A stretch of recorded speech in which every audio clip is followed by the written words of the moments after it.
बिल्कुल सुबह होते ही हथियार लेकर वे लोग सड़क पर उतर चुके थे।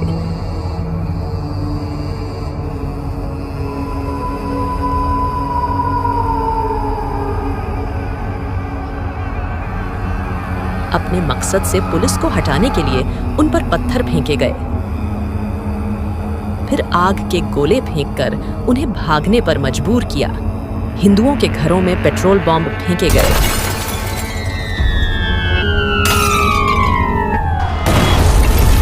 पूरे शहर में बस ब्लास्ट और चीखने की आवाज गूंजने लगी। हमारा सब कुछ छीना जा रहा था, सिर्फ उस राक्षस के कहने पर। ये काफिर हिंदू लोग अखंड भारत का नापाक ख्वाब देख रहे हैं। जिन्ना साहब का फरमान है, हमें 24 घंटे में कलकत्ता को पाकिस्तान बना देना है। जहां भी दिखे इन्हें मारो, इनके औरतों की इज्जत लूटो, जला डालो पूरे शहर को। जवान लड़कियों के साथ हैवानियत की गई। विवाहित औरतों का बलात्कार उनके पति के सामने किया गया। शाम तक पूरा कलकत्ता जल चुका था। और फिर उन्होंने वो भी किया जो नहीं करना चाहिए।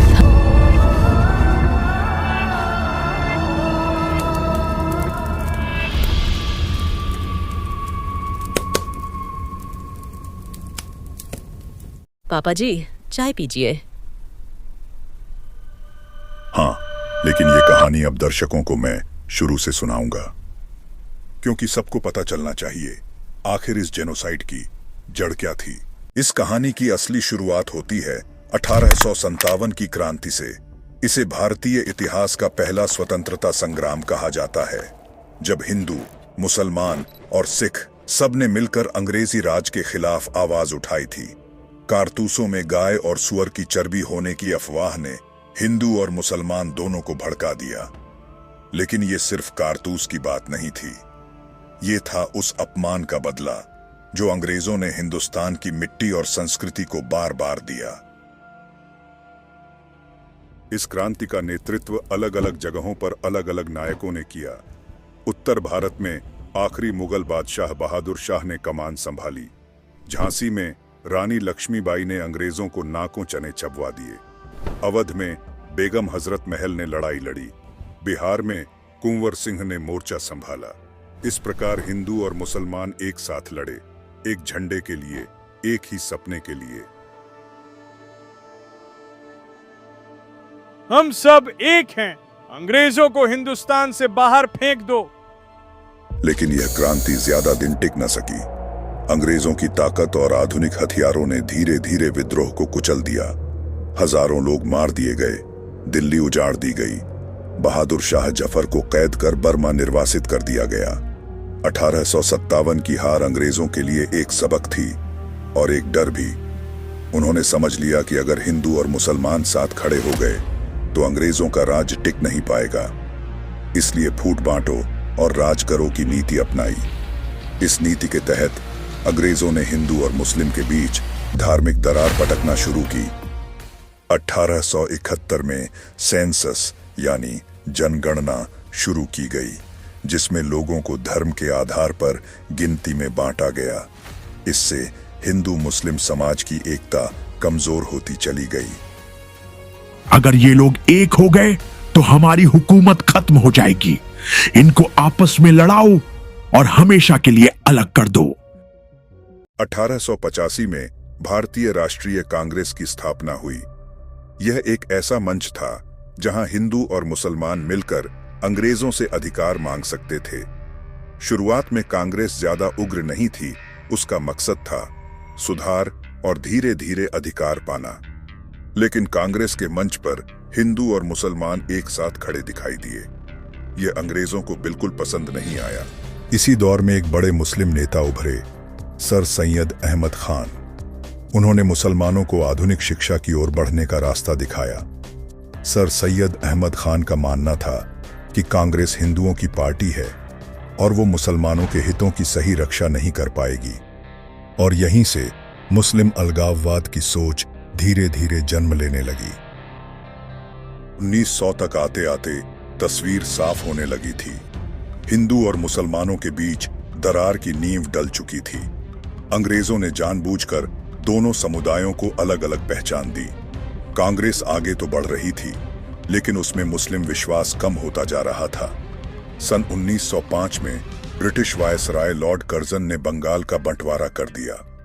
कारण बताया गया, बड़े प्रांत को संभालना मुश्किल है, लेकिन असली मकसद था हिंदू और मुसलमानों को अलग करना। अगर हम आज इनको धर्म के आधार पर बांट देंगे तो ये कभी एकजुट नहीं हो पाएंगे। हिंदू समाज ने इस बंटवारे का जमकर विरोध किया। स्वदेशी आंदोलन और वंदे मातरम के नारे पूरे भारत में गूंजे, लेकिन मुसलमानों ने इस बंटवारे का विरोध नहीं किया। वो इसे अपने फायदे के रूप में देखने लगे। लेकिन यही विभाजन आगे आने वाले दशकों का सबसे बड़ा हथियार बना।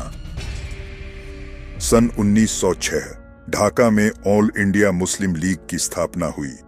इसका मुख्य उद्देश्य था मुसलमानों के राजनीतिक और सामाजिक अधिकारों की रक्षा करना। जहां कांग्रेस पूरे देश की आवाज बनने की कोशिश कर रही थी, वहीं मुस्लिम लीग सिर्फ मुसलमानों की आवाज बनना चाहती थी, और यहीं से भारतीय राजनीति दो धाराओं में बंट गई।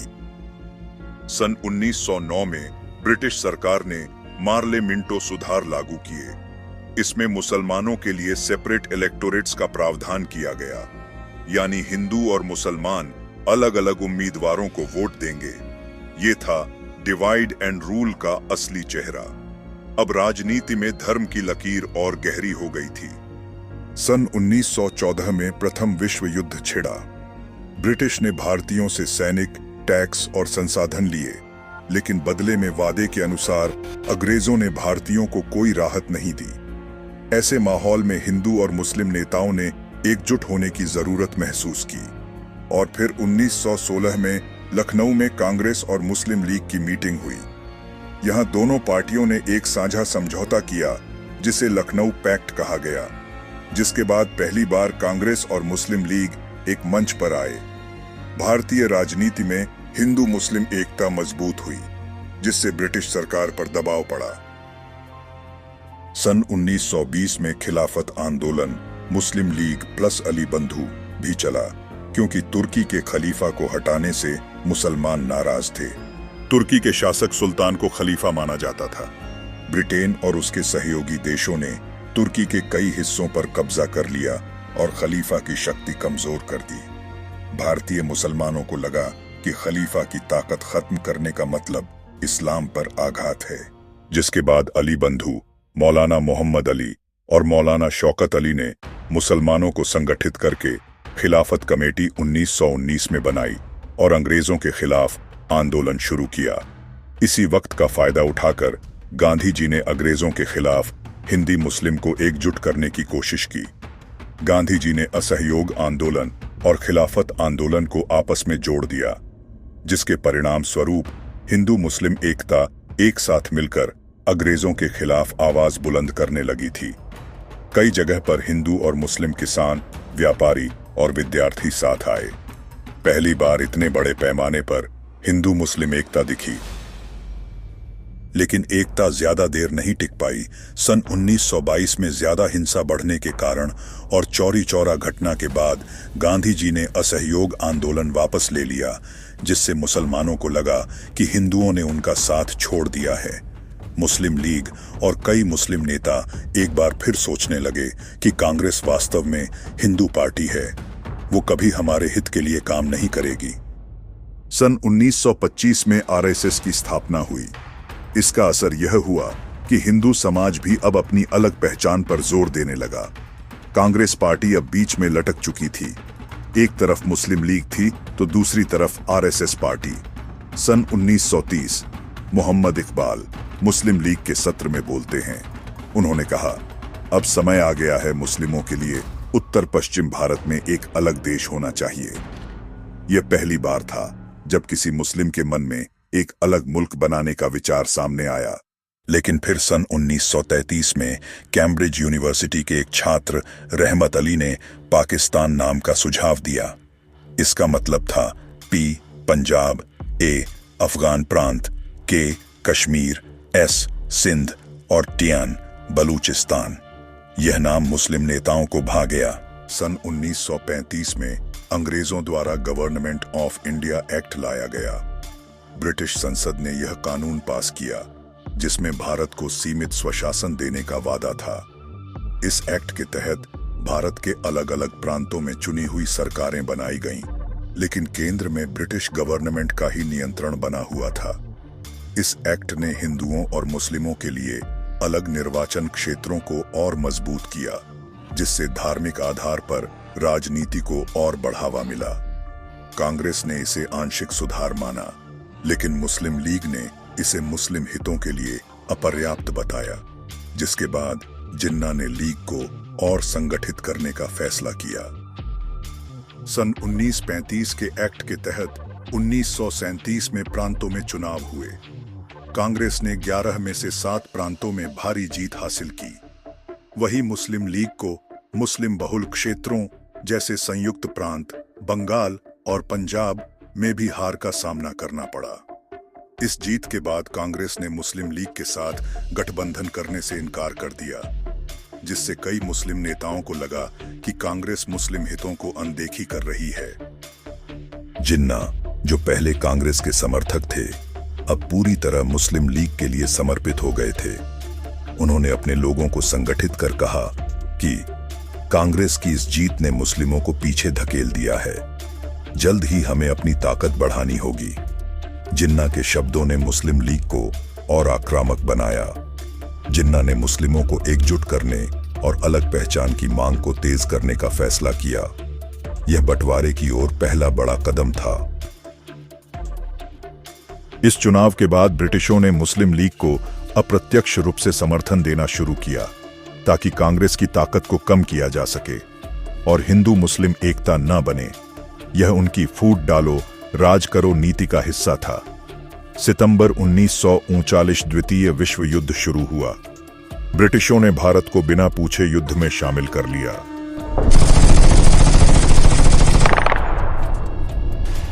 जिसके परिणाम स्वरूप कांग्रेस ने इसका विरोध किया और प्रांतीय सरकारों से इस्तीफा दे दिया। लेकिन वही उसका उल्टा मुस्लिम लीग ने ब्रिटिशों का समर्थन किया ताकि उनकी स्थिति मजबूत हो। जिन्ना ने इसे एक मौके के रूप में देखा और ब्रिटिशों से मुस्लिम हितों के लिए और रियायतें मांगी। मार्च 1940 में मोहम्मद अली जिन्ना ने लाहौर अधिवेशन का एक ऐतिहासिक प्रस्ताव पारित करवाया था, जिसे बाद में लाहौर प्रस्ताव या पाकिस्तान प्रस्ताव कहा गया। इस प्रस्ताव में साफ कहा गया कि भारत के उत्तर पश्चिम और पूर्व में जहां मुसलमान बहुसंख्यक हैं, जैसे पंजाब, सिंध, बलूचिस्तान, बंगाल, वहां अलग राष्ट्र बनाया जाए। यही प्रस्ताव आगे चलकर पाकिस्तान की नींव बना। इस अधिवेशन में जिन्ना ने यह तर्क दिया कि हिंदू और मुसलमान दो अलग अलग कौमें हैं, जिनकी संस्कृति, धर्म, कानून और जीवन शैली अलग है, इसलिए एक ही राष्ट्र में रहना संभव नहीं। द्वितीय विश्व युद्ध के चलते ब्रिटेन की स्थिति कमजोर हो रही थी और इधर भारत में स्वतंत्रता की मांग तेज होती रही थी, लेकिन कांग्रेस और मुस्लिम लीग के बीच कोई सहमति नहीं दिख रही थी। महात्मा गांधी ने 8 अगस्त 1942 को भारत छोड़ो आंदोलन शुरू किया, जिसमें लाखों लोग सड़कों पर उतरे और अंग्रेजों भारत छोड़ो का नारा गूंजा। जिन्ना ने इस आंदोलन से दूरी बनाए रखी। उन्होंने कहा, पहले हमें एक अलग मुल्क चाहिए। बाद में ब्रिटिशों ने इस आंदोलन को दबा दिया। गांधी और कांग्रेस के नेता जेल में डाल दिए गए और इसी दौरान मुस्लिम लीग को अपनी ताकत बढ़ाने का मौका मिला। जिन्ना ने मुस्लिम बहुल प्रांतों जैसे पंजाब, बंगाल, सिंध में पाकिस्तान की मांग को जन आंदोलन में बदला।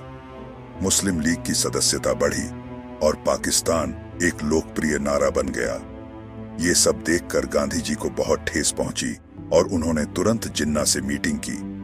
गांधी जी ने जिन्ना से मुलाकात करके भारत को एकजुट रखने की कोशिश की, लेकिन जिन्ना पाकिस्तान की मांग पर अड़े रहे। नतीजन ये मीटिंग असफल रही।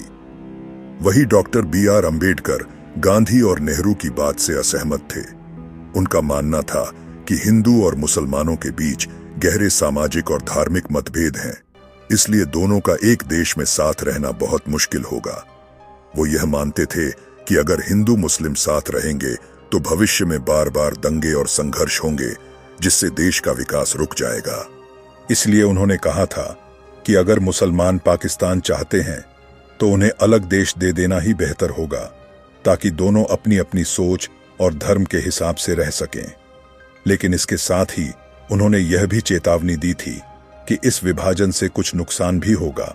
इससे देश की एकता टूटेगी, लाखों लोग विस्थापित और हिंसा के शिकार होंगे और आर्थिक व सामाजिक नुकसान भी होगा। यानी अंबेडकर ने पार्टीशन को एक ओर स्थिरता और शांति लाने का साधन माना, तो दूसरी ओर इसे मानव पीड़ा और राष्ट्रीय कमजोरी का कारण भी बताया।